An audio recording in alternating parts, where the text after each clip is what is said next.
So mga tol, alam po ng karamihan na kumpirmado na po ang bigating laban po sa ating pambansang former 3 Division World Champion Janril Casimero versus Luis Neri ngayong April 18 na gaganapin po sa Kazakhstan. Bukod dyan ay banat po ni Janril Casimero mga tol.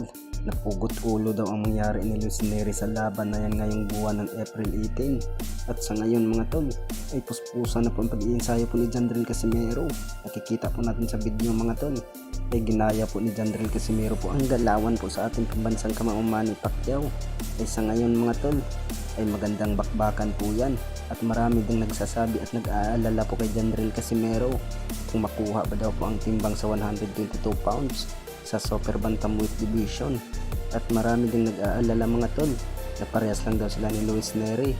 Ay kilala din itong si Luis Neri mga tol na mag-overweight din ito sa timbangan. Samantala ay magandang hakbang to para po sa karir po ni Janril Casimero mga tol. Sa hindi po nakakaalam ay may nakataya po na WBA gold belt sa super bantamweight division. Bukod dyan ay nagsalita din ang ating Bernakil champion na itong si Rolando Day mga tol na easy work lang daw to para kay Janril Casimero at magandang estilo daw itong si Luis Neri dahil po ay makipagsabayan talaga itong si Luis Neri mga tol kay Janril Casimero. Iba yun ang paborito po ng angas ng Pinasing makipagsabayan yung kalaban dahil po ay kilala itong si Janril Casimero na power puncher. Sa ngayon ay nagsalita na po ang angas ng Pinas Janril Casimero na easy work at easy money lang daw ang laban nito. Gawa daw ng patulogin na itong si Luis Neri mga tol. Ano kaya sa tingin nyo mga tol? Kaya kayang patulogin po ni Janril Casimero itong si Luis Neri? Sa kabilang banda naman mga tol ay may paparating po na laban po ang ating pambatong Unified WBA at IBF Super Bantamweight World Champion Marlon Tapales versus Yukinori Ogoni ngayong April 3 na gaganapin po sa Tokyo, Japan.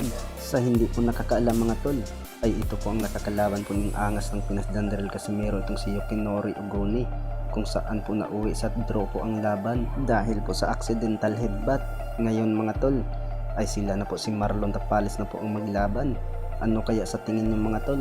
Dahil po ay banat po ng karamihan ay kaya daw patulogin po ni Marlon Tapales itong si Yukinori Ogoni. Samantala ay banat pa po ng karamihan mga tol na malakas daw talaga itong si Marlon Tapales at mahaba daw po ang experience nito gawa nung naglaban na daw po sila ng monster na Uya Inoue. Kahit natalo man itong si Marlon Tapales kay Naoya Inoue mga tol, pero pinapahirapan niya itong si Naoya Inoue. Sana lang mga tol makuha ang panalo po ni Marlon Tapales versus Yukinori Ogoni dahil po ay alam po ng karamihan na hindi rin to basta-basta itong si Yukinori Ogoni mga tol.